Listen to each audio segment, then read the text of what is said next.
All right, I think we'll go ahead and get started. So, welcome everyone. I am so glad you could be here today. I know it's hard to carve out time for yourself, but you were able to do that, and it's really important because we will cover some wonderful things that are going to help you out a lot here. As you know, my name is Tatiana Thompson, and I'll give you a little bit more of an introduction as we go through. But first, I want to tell you that I will be recording this session, so if you have to log off early, or if it's for those of who couldn't attend, I will go ahead and email that out tomorrow, so we'll have a full recording of this webinar. And also, there's a chat box available. If you hover, I think it's towards the bottom of your screen. If you hover, you'll see chat. And I would love if you ask questions throughout. You can do that, or I will ask for interaction as well. If you feel like sharing comments, feel free to do that in the chat box. So I am going to just go right into the presentation right now. I'm going to go ahead and share my slides with you. Let's see.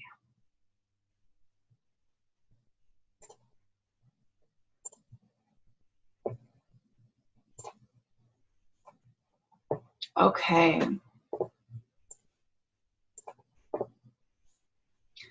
All right, we're going to back up a little here. So could someone do me a favor and just send out a little chat that lets me know if you can see the slides okay?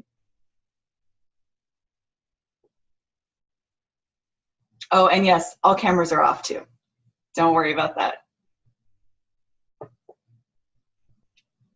All right, we can see the slides. Wonderful. So we'll go ahead and get started. So today, as you know, our goal is to cover the 4 biggest mistakes that are blocking you from enjoying the guilt-free me time that you want, and of course, how to stop making them. So let's just really quickly cover why we're here in the first place. Like, why do we actually care about learning how to get more time for ourselves? So, by the way, this is a great opportunity if you want to use the chat box to share maybe the #1 thing you're hoping to get from this masterclass today. And while you're doing that, I can already tell you that I hear from a lot of moms that they feel like they never get a chance to even catch their breath. There's always something to be done or someone who needs them. And we tend to make a majority of the workload hours at home, and that's regardless of whether or not we're working outside of the home. You may have also noticed we tend to manage a majority of the cognitive load as well. And that's like the mental planning, like, oh, we're running out of toilet paper, who's going to get that before there's an emergency? We manage all the email listservs and events. I mean, it's like endless. So we're in the middle of the night worrying about stuff. So big picture, we face a constant barrage of needs. And we tend to put our own needs on hold, and we do it like forever. And as you well know, that's totally not sustainable. If we continue down this path, we will break down. And I mean, literally, our bodies will break down. And then we end up feeling bitter and not like the moms we want to be. So today, we're going to start giving ourselves permission to take care of ourselves. And I'm going to teach you some techniques for doing just that. All right. First, I want to tell you a little bit about what drives me to do this work. So as you probably know, my name is Tatiana Thompson, and I'm a personal life coach. And I specialize in helping busy moms really like find themselves again. And I think we all know how that feels to kind of forget who we are in that busyness of being a mom. So the work I do includes carving out me time, because you can't obviously get any clarity unless you have some space to yourself. And then I help you create a clear vision of what you want. And then ultimately we work on creating sustainable habits so that you can gradually find that you are living the life that you always wanted. It's kind of, you just fall into it because you're living it. I'm also a graduate student at the University of Arizona, where I'm completing my master's degree in counseling. And I have over a decade of experience in advising clients in higher education and maternal support programs, like La Leche League, where I work with breastfeeding mothers, and the YWCA, and that's where I work with female entrepreneurs. But as many of you who know me know, my real drive to do this work comes from my own experiences as a mom and a woman, where I didn't know how to get what I wanted or deserved, and I was settling big time. So I was in an emotionally abusive marriage. I was cheated on and lied to, pretty much lied to at least every single day. And I felt so angry, and I felt lost and trapped. I didn't know what to do because I had kids at that point. So you would think that that would be enough to get me to leave, but I didn't let go until my body gave up on me. And I had this massive back injury when my newborn was 2 months old. And I had repeated illnesses like strep and flu, and it was just, my body was done. So eventually I got back surgery and I knew something had to change. So that means when my youngest was just 6 months old, I did finally leave my husband, and I had to go on federal benefits to afford that. And I moved out with my girls. And we definitely still faced a lot of issues, like coping with my youngest having epilepsy and other neurological issues, and managing all of that while working full time and trying to keep my job and pay for, our lives. So I'm going to be really honest with you here. During those dark days, my children sometimes felt like more of a burden than a blessing. I just could not figure out how to feel like a good mom and a happy person at the same time. But I eventually started taking better and better care of myself, and things became more manageable. So just finding ways to meet my own needs shifted everything for me. And that's really, really the essence of what I want to share with you. So I also want to come full circle and share that today, as many of you who know me know, I have a pretty amazing life, and I get a little emotional when I talk about it. I live with my girls and my life partner in a beautiful town just outside of Tucson, and I do work that I love, and I really, truly enjoy being a mom. And I know that all of this comes from knowing what I want and being willing to expect it for myself. So we're going to move now into how to do that for you. Okay, so here's what we're going to cover today. Obviously, what we talked about, we're going to cover those 4 areas that are blocking you from enjoying your guilt-free me time. But even more importantly, we're going to understand why we continue to do these things, like why we feel guilty for not doing more or for taking time for ourselves. And then we're going to shift into the importance of taking care of ourselves. And please understand, that is not just fluff, ladies. It is really absolutely necessary that we take care of ourselves if we want to be our very best for our families. Next, we will cover how to stop making those mistakes. And then finally, we'll learn some solutions, some techniques for making time for ourselves at last. So if you haven't already grabbed a pen and paper, I would recommend you do that, because you might want to write down some notes, and we'll do some exercises as we're going through, and it would be helpful if you can write down some stuff. So first, I want to ask you something that's going to seem a little counterintuitive, but please bear with me, okay? So the question is, how are we contributing to this?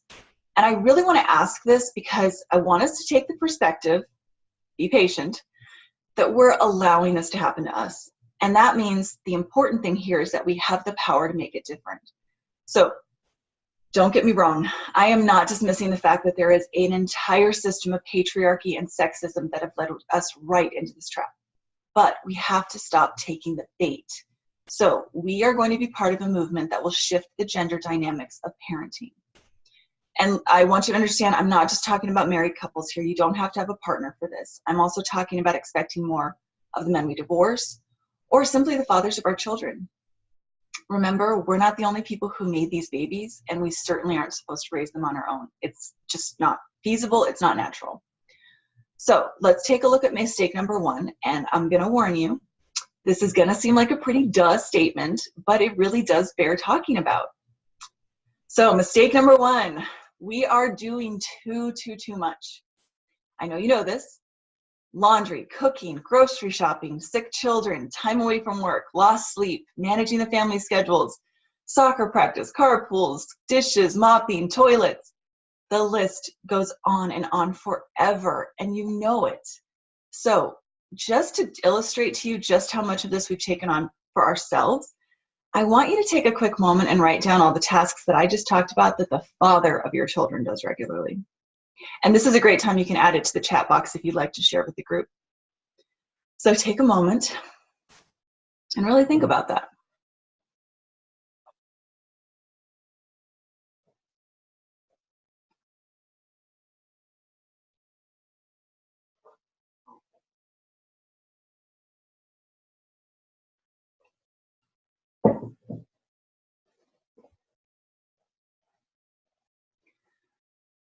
All right.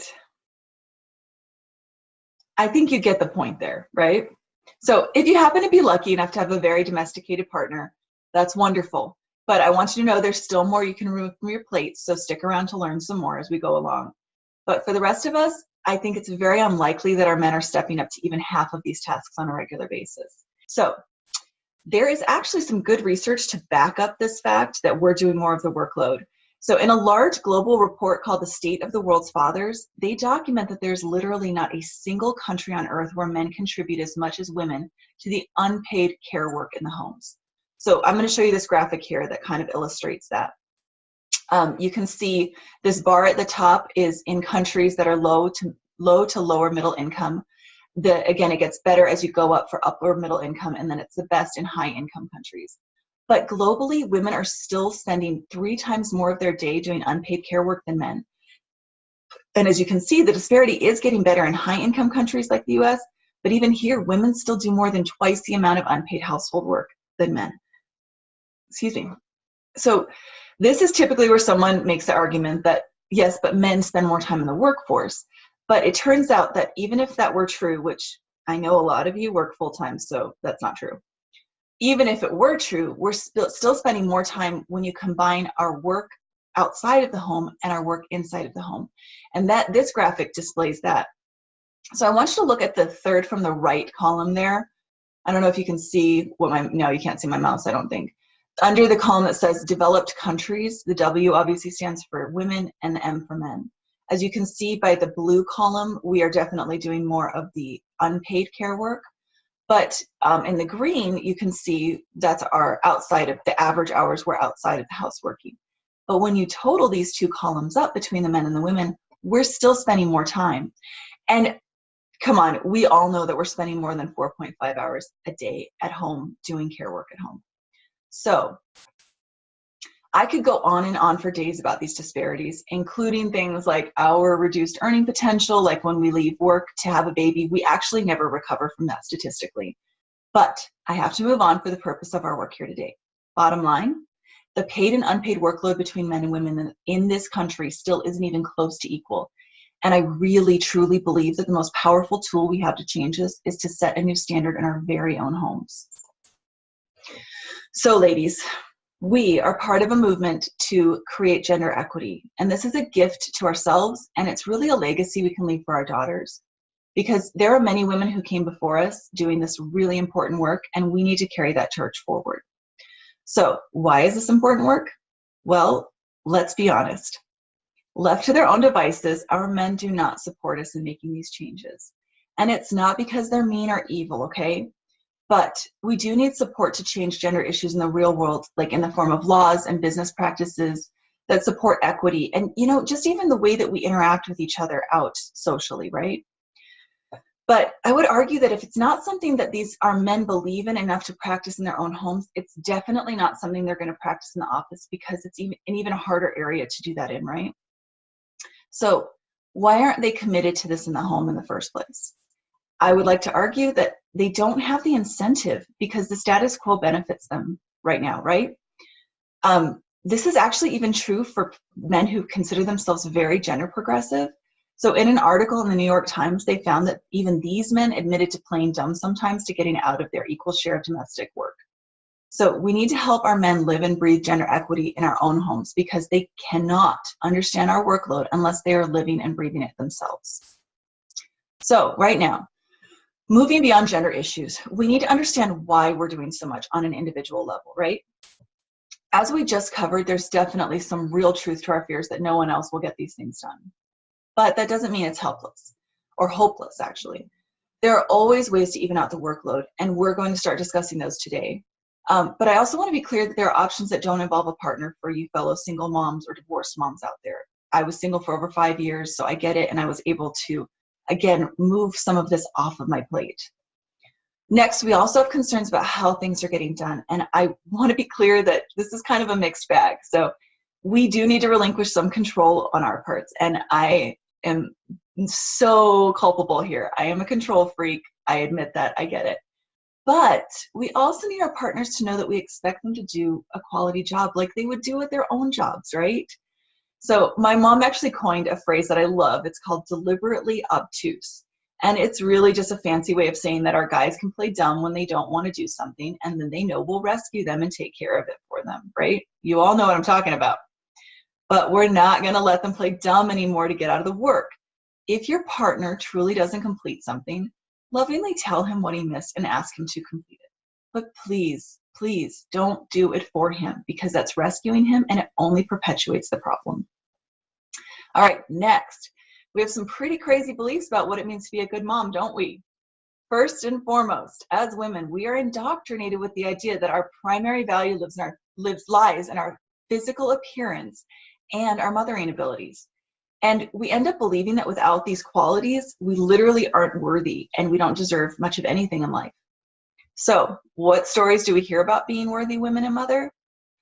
Go ahead and let me know in the chat box if you have anything to add, because it's really important to share this with each other.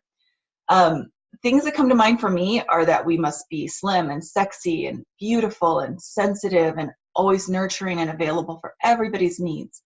We got to be selfless, gentle, loving, career-driven, but then not too much, because then that's selfish and it takes away from our kids. So like there's no win there. So with all of this, there's really no room for realities like baby weight and stretch marks and unwashed hair and being exhausted and anger. Oh my God, if we get angry, it's so unattractive, right? We're not allowed to pass on sex. We can't just lay around and stare at the ceiling, or, like our partners do, sit around and watch a game or stare at their iPads for hours on end. So that's a lot of pressure, right? And I want you to know you're totally not crazy for feeling it, because it's real, and we are going to continue shifting it. So that brings us to issue number 4.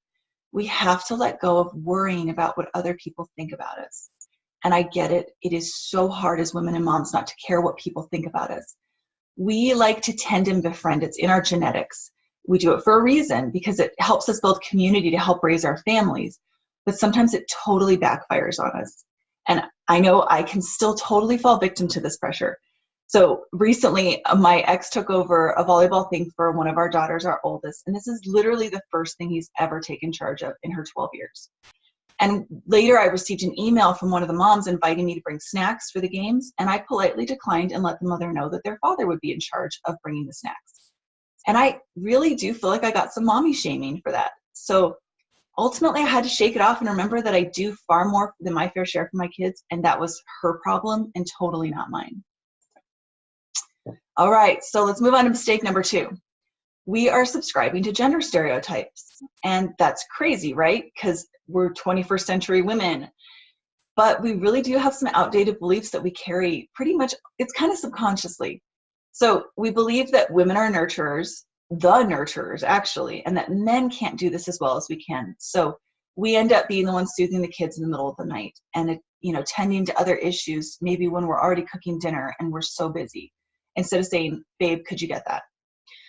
We also believe that men don't know how to do all the things we're doing, but here's a little secret, and I know you know this is true.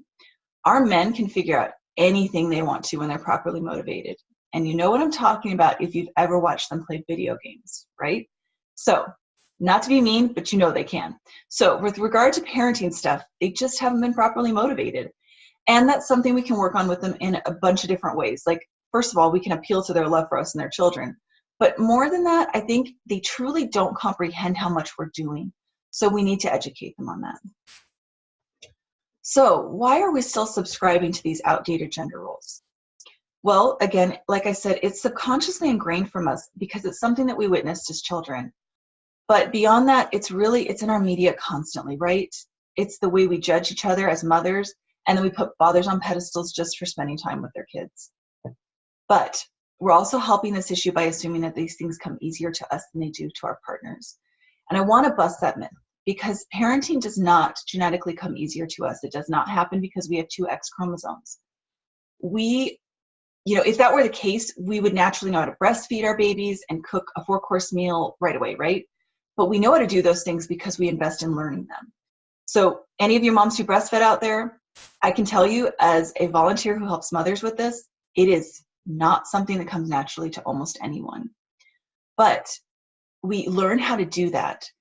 We believe that it's important, and so we work through it, and we also do it because it's what society expects of us, which brings us back to that annoying little issue of worrying about what other people think about us, right? But here's the weird thing. I have found that if we invest in making ourselves happy, more often than not, others will actually perceive us as better moms, and it's because we're happy, and then we engage with our children. So I know you've seen this difference in your real life. Like, think about that mom at the kid's birthday party who's like frantically wrangling her kids, and she's making them plates, and she's not able to eat herself, and she's chasing them down for more sunscreen, and she's dealing with tantrums. And like, I'm getting tense just thinking about it because I've done that. We've all done that. And then there's the mom who eats first and then she helps her kids eat afterwards.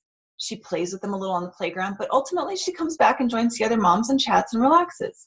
So which mom do you think gets better judgment? And which mom do you want to be more like? I know for me, I want to be the second mom. And again, I think that second mom gets better reviews from all the other moms, even if that isn't important. So what's our next big mistake? Well, we aren't investing in ourselves. And it's, we think we are, but we're not doing it consistently. So we make like big plans to exercise or diet, and then we don't stick with them. And the reason for that is we're doing those things to change ourselves. We're doing it to meet someone else's idea of who we should be. We're not doing it to make ourselves feel good deep down inside. So when I'm talking about investing in ourselves, I'm talking about things like self-care. So that looks like getting really good quality sleep, and I mean plenty of it, what you need.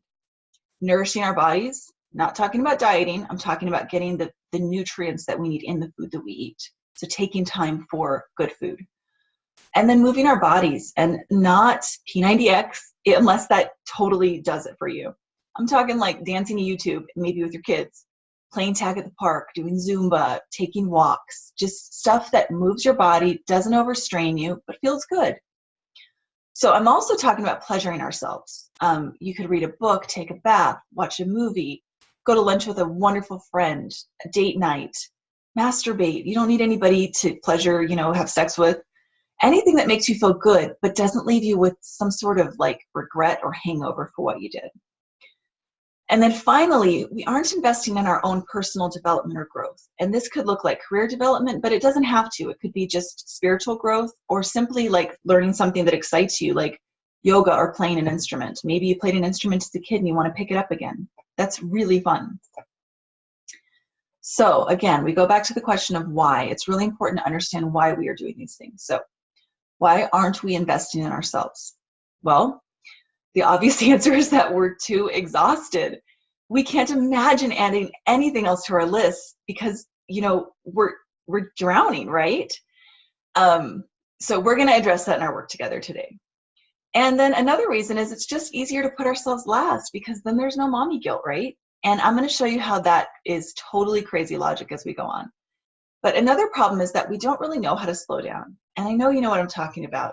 So when we do, we actually tend to engage in numbing activities, and they hurt us a lot of times. Like we drink more wine or eat more sugar than we set out to do, or we numb out in social media. And then we don't feel refreshed after the activity. We kind of actually have like a hangover or that little layer of self-loathing that we have to recover from and then numb out again for. So I will say, believe me, I know how it feels to get in a habit of hurting myself just to cope with my life and to numb out. I've done it. I've gone through phases. It's hard. But once you start replacing those behaviors, and I'm not talking about quitting the old habits, I'm talking about adding in the self-care, the unhealthy habits tend to fade out and you end up with more energy and clarity. So point number 4 here, we have to, deal with this inner saboteur. She's at the heart of our unwillingness to invest in ourselves. So we have a story that goes something like, who am I to get to relax and have this amazing life when so many people have it harder than me? And I want you to know, everyone deserves that kind of life. And believe it or not, everyone can have that kind of life. So contrary to what we're constantly told, there really is enough of everything to go around in this world. And it's actually the scarcity mentality that causes the greed, which causes the inequities that we see. So we're going to address that by starting with ourselves and changing our own scarcity mentality. We are going to give ourselves permission to have more, and therefore we're going to give others permission to have more, right? All right. So now for mistake number 4, which is really a byproduct of mistake number 3. So I would argue that the primary reason we're not investing in ourselves is that we really don't have a clear vision of what we want. All right, so think about this. Can you really state with clarity what it is that you want out of life? Maybe you had an idea at some point, like pre-parenting. Like being a mom is so all-encompassing that it's almost painful to dream about something that feels unrealistic, right? So even so, I don't know many women who have ever had a clear vision of what they wanted out of life. Instead, they have ideas about what they should do, like getting married or having kids, maybe working, and then hopefully finding some money to travel a little. But that's not a vision of what you want. That's really just a list of what we'll take if we can get it. So many of us are really afraid to even speak up about what we really want because we're terrified of learning that we can never have it. But I can promise you with 100% certainty that you have a better chance of getting what you want if you acknowledge it than if you never let yourself name it in the first place. All right. Sorry. So why are we lacking a clear vision of what we want out of life? Well, first of all, we've become totally consumed with taking care of everybody else. And that is the theme here, right? But like I also said before, I think at a point we may be carrying the I'm too busy torch as part of a protective mechanism so that we don't have to announce our dreams and risk having them crushed. Secondly, though, most of us never really received adequate career training in our formative years. And I know as a counseling student, it's really, really critical that you have a concept of these things and start thinking about it from a young age. I don't know about you, but me and most of my girlfriends did not receive a whole lot of help. You know, we were supposed to sift through our talents and our interests and like evaluate how that ties up with a career option. Did you get that kind of experience? I'm going to guess probably not. But for me, I'll say I saw work as kind of a necessary evil to help support my family, right? But if I'm honest, I also received the message and harbored the hope that I would have a successful husband who would ease the burden so I could focus more at home. But I didn't realize that I would really want the same options for myself. So it took me until my mid-30s to even know what it is I wanted to truly do with my life. By the way, I want to say that having a clear vision is important, but I'm not just talking about a career plan. So for many of you, that's never going to be a priority, and that's totally okay. I'm talking more about what we want our lives to look like and what kind of legacy we want to leave behind. So we've covered the 4 biggest mistakes blocking us from enjoying guilt-free me time, but I think there's one more issue worth mentioning, and it's related to all of these mistakes. The number one reason that we're making these mistakes is we're afraid of being selfish. You know what I'm talking about. I don't know why it kills us so much. We feel guilty when we don't put our children or partners first. We worry that we'll be judged if we put ourselves first. And we worry that we're not measuring up as good moms. And we even worry that we're letting our children down, like not giving them enough opportunities to thrive in their own lives. Well, I'm here to tell you that the opposite is actually true. And we are turning this myth on its head. So here's the mantra. In order to be a great mom, you must take care of yourself. In order to be seen for truly who you are, your glow, your sparkle, the essence of you, you must make sure your needs are met. And when you finally take care of yourself, you're not going to experience the mom guilt because you'll actually be more present with your kids during your time with them. So I hear a win-win there. All right, so enough with the problems. Let's go to the solutions. But I must warn you again that none of what I'm about to share is rocket science. So as we go into the solutions, I want us to give ourselves permission to receive support and care. In order to do that, I want you to consider this another way. Would you send your child to school sleep deprived and without breakfast? You can put it in the chat box, but I pretty much know your answer already. You wouldn't, right? No, heck no. And why not? Because he'd be running on empty, right? So why do we do that to ourselves? We're willing to wait for our kids when they need to go to the bathroom or wait on them hand and foot, but we never allow anyone to wait on us. We don't show ourselves the same compassion that we show others. And I really like to use the analogy here of the oxygen mask on airplanes. We've all heard it. They always say to us, apply your own oxygen mask before helping anyone else, including your kids. And why is that?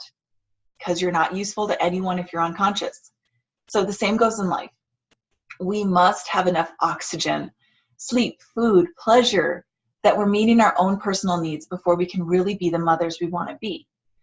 And you're going to right now, you're doing it right now, right? You're making it work, but you're kind of killing yourself doing it. I mean, you're amazing. You're making that work.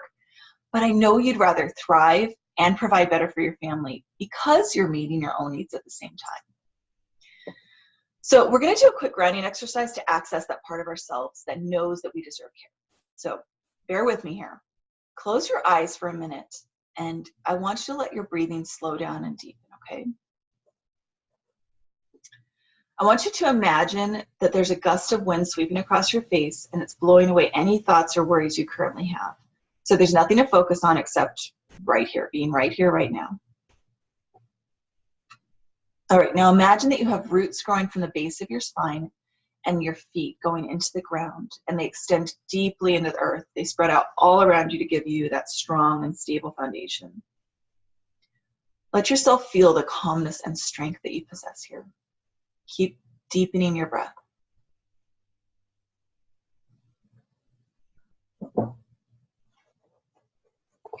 All right, so from this place, I want you to imagine that your needs are consistently getting met every day, right? Feels good, right? You feel rested, you're eating well, you're moving your body. And if it's too hard to imagine, like imagine you have a personal chef and a house cleaner to make that possible, okay? Whatever it takes to get yourself in that frame of mind. So you get to do all the things you love. You get to take baths or naps, lay around reading. You get to do that regularly. It's not like you're not working, but you still get to do the good stuff. And your to-do list is shorter. You don't feel like there are a million things to get done every second. And in this world, people are actually doing some of the things for you. Feels pretty good, huh? All right, so now keep your eyes closed still. Consider this. Who are you in this new situation? Do you smile more?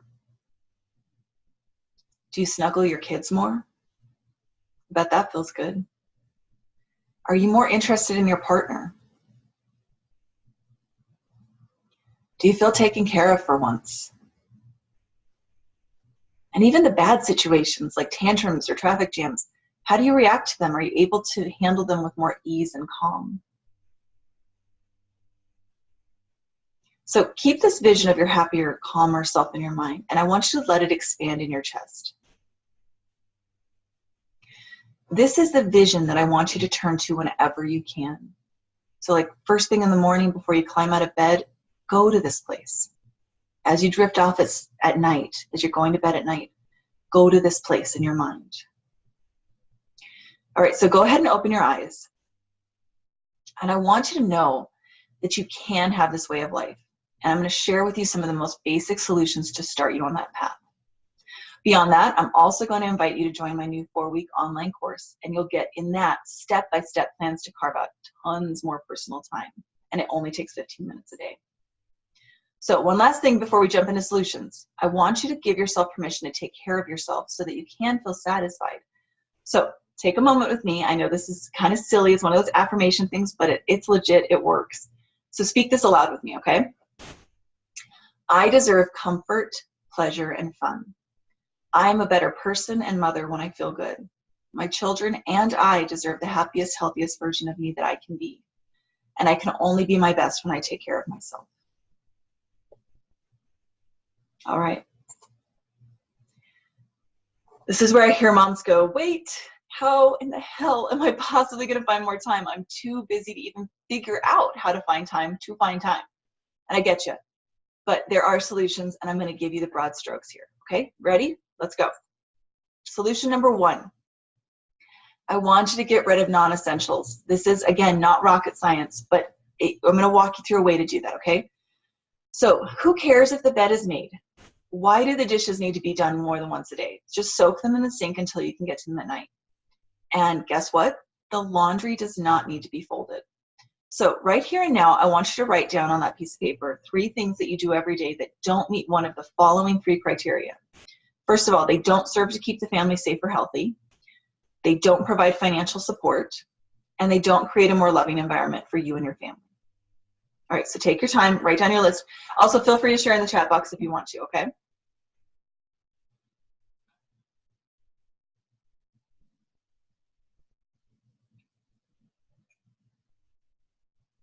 I gave you a couple clues too. It might be folding the laundry or making your bed.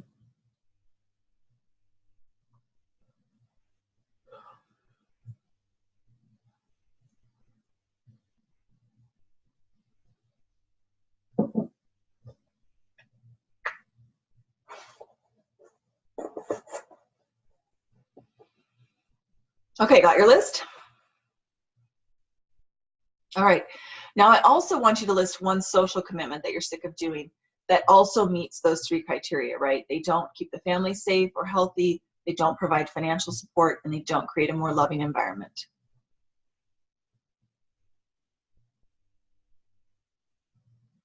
Maybe it's PTA, maybe it's, you know, hanging out with a certain friend that, you know, you don't feel as fulfilled afterwards on a regular basis. It's kind of draining.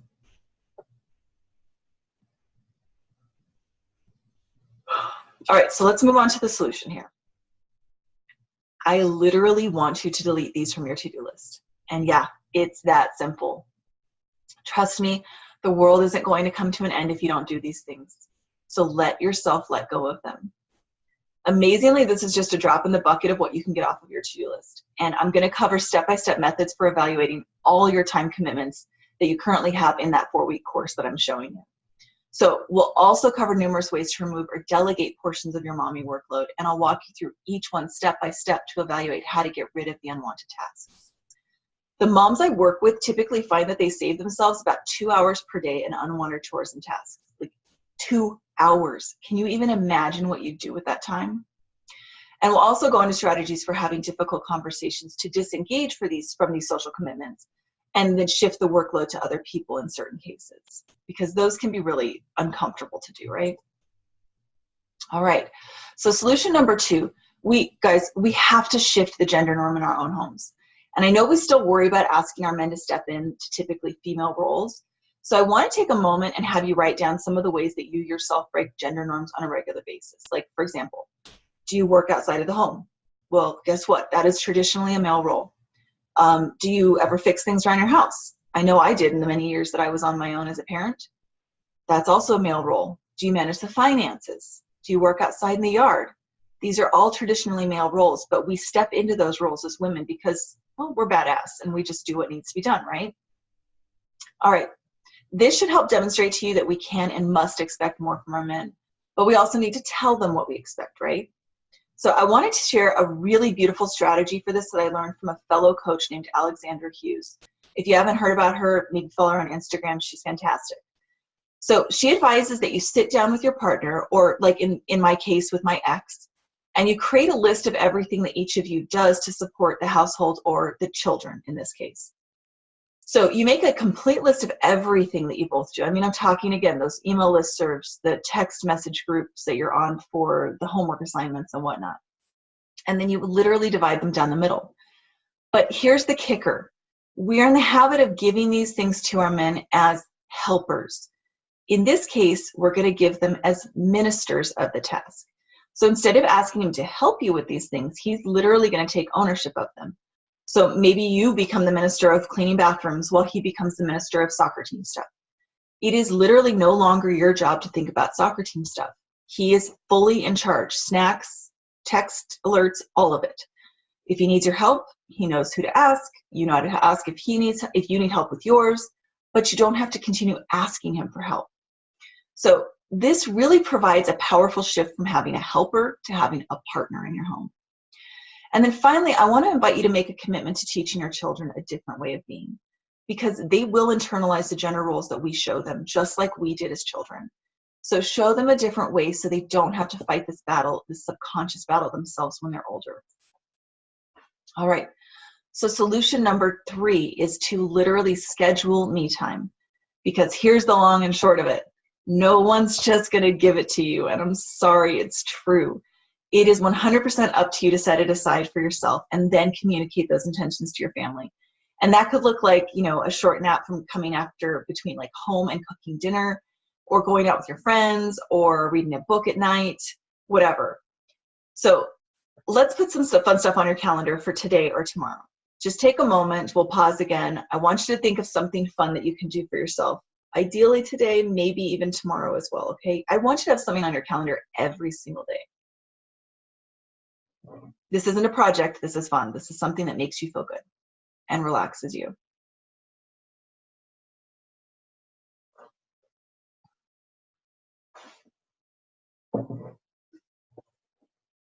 All right. Like I said before, you want to communicate this new commitment with your family, okay? So you can tell them something like this, right? I realize that I'm a much happier person and I'm a better mom to you guys when I get some regular time to take care of myself. So I'm going to start setting it aside like it's a business meeting. It's legit. It's on my calendar. All right. So last but not least, this is a big one. Please show yourself the love and care of going to bed early. I know that we tend to stay up late because we finally get some time to ourselves. But like we discussed earlier, more often than not, we're using the time to abuse our health. And then we wake up the next day feeling desperate for rest. So do yourself a favor. This is still going to feel good.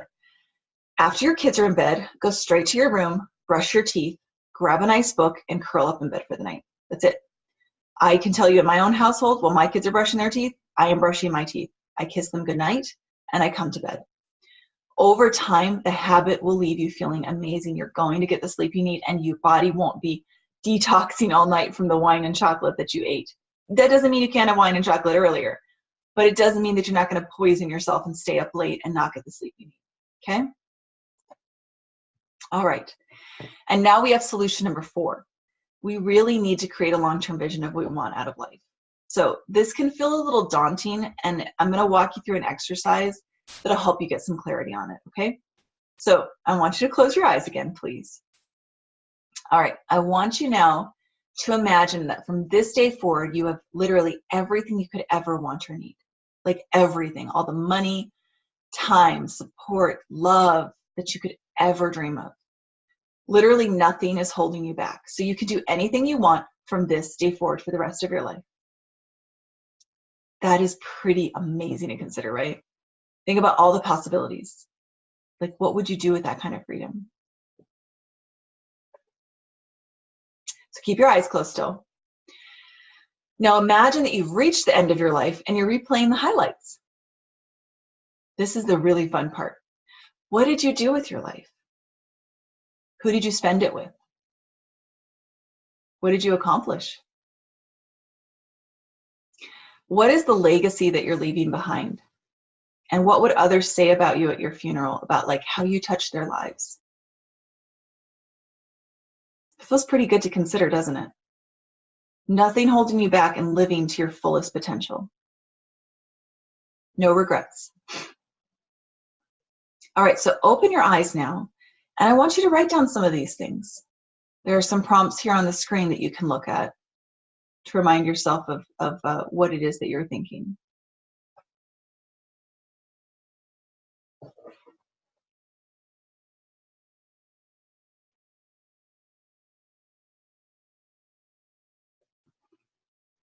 All right, so look at what you've written here or what you've been considering.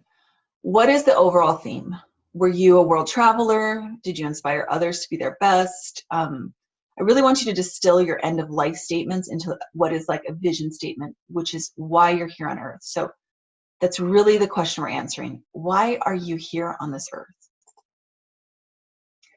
I have a few kind of smaller examples here, but you see, yours may look more like a paragraph, but these are the main points that are of value to you. You can combine different goals or roles. It's totally up to you.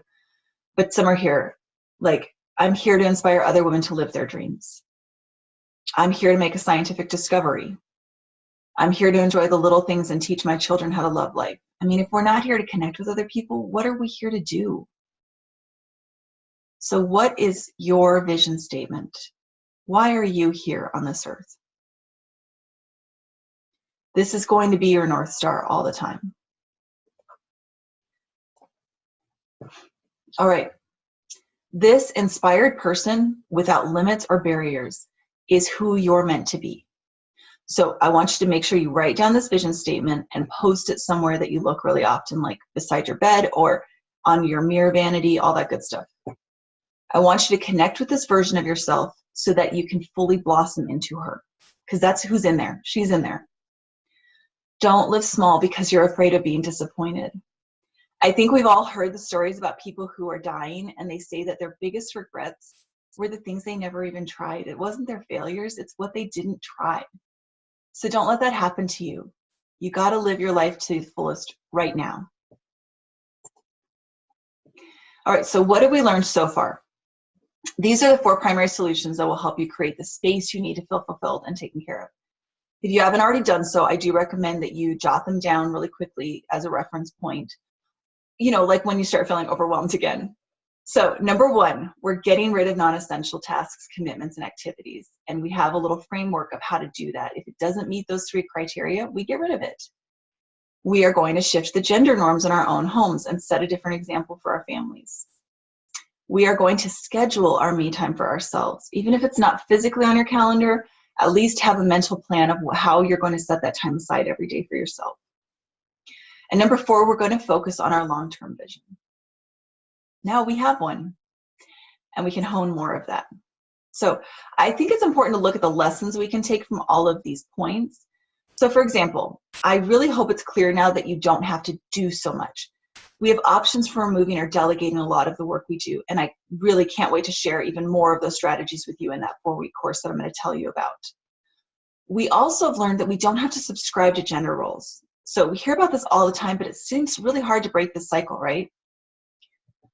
So in order to do that, we're going to invest in we're going to commit to investing in ourselves, because as we know, we're happier people and much better mothers when we feel fulfilled ourselves.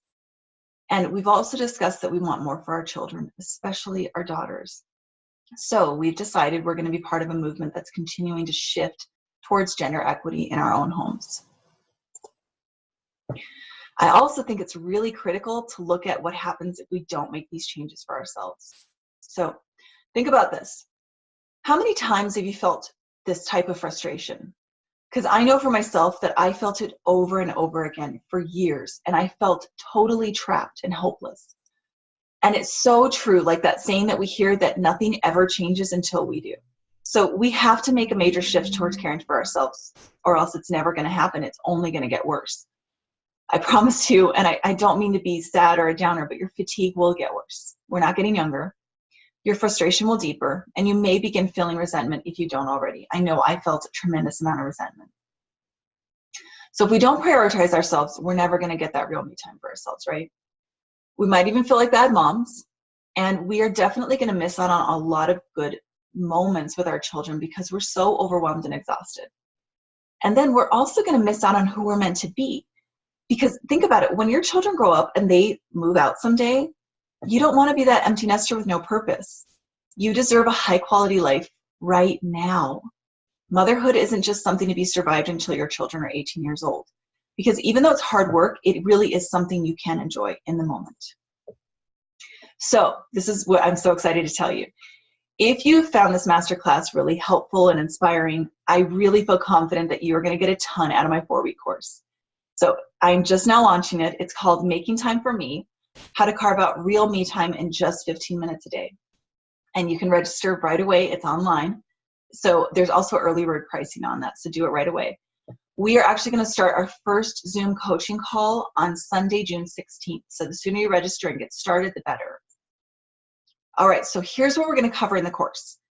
I'll be giving you step-by-step instructions for listing and evaluating all the big and little tasks that you do every day and then deciding what to keep, what to delegate, and then what to re-engineer to save yourself time.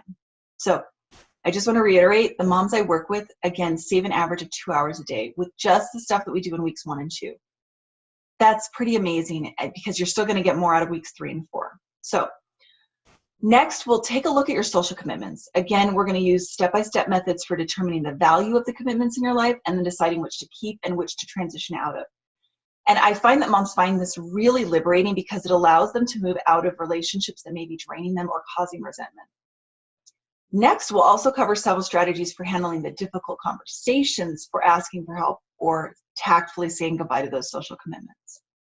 And finally, we'll come up with some super fun ways to spend that newfound free time.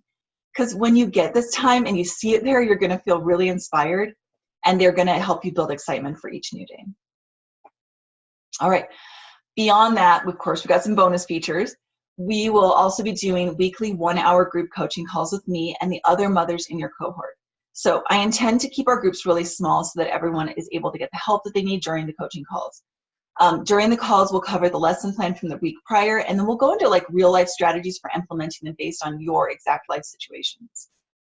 Next, we'll also get some amazing tips for managing your schedule and all the things you do every day because it's too much to keep track of, right? And you forget things.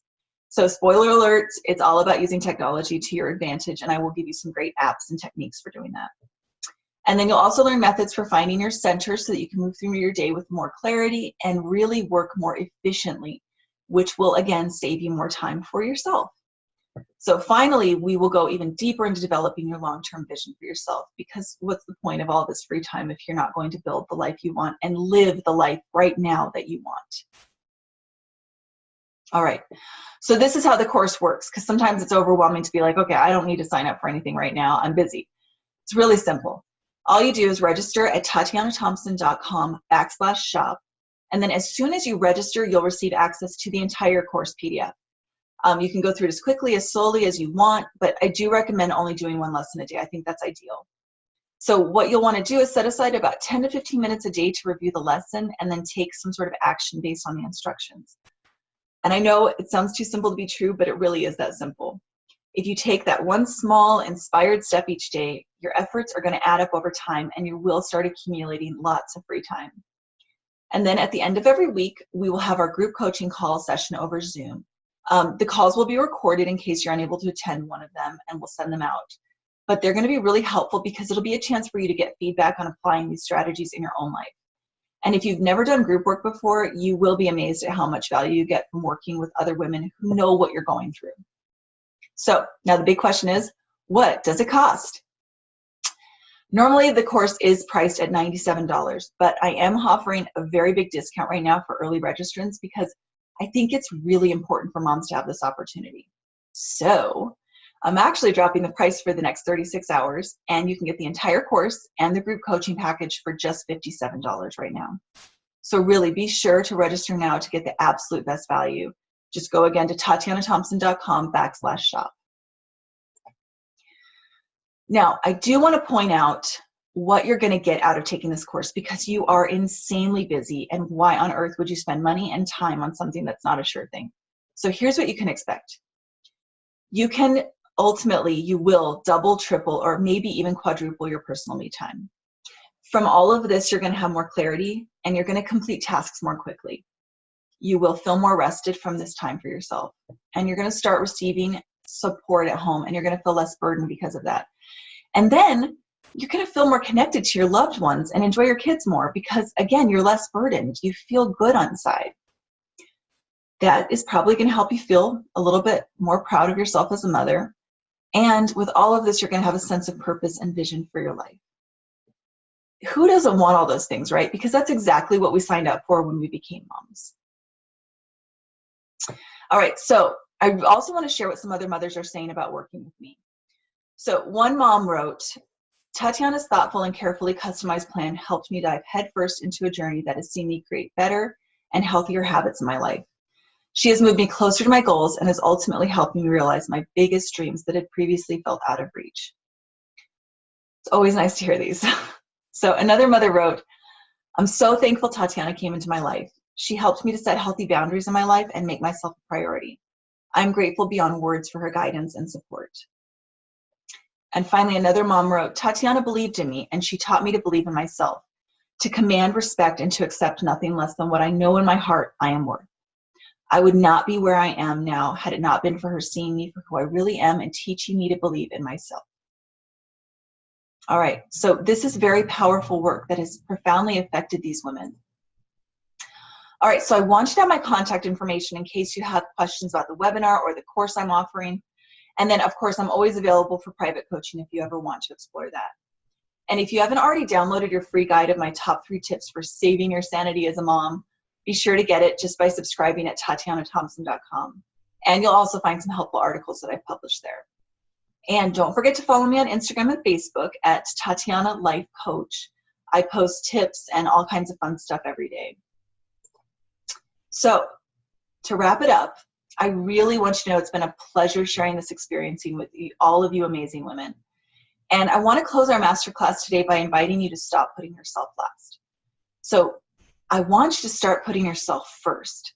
Make that commitment to yourself, and you can do that by registering for the online course today, and you can do it by doing everything that we discussed today. Because like we said, no one's going to hand it to you, and you really do owe it to yourself to start getting your needs met, and so do your children. So to sum it up, you can be a happy person and a great mother. Let's get out there, take care of ourselves, rock the mom thing, And I want you to have a great day, ladies. Thank you so much for being here. I'll see you later. Bye.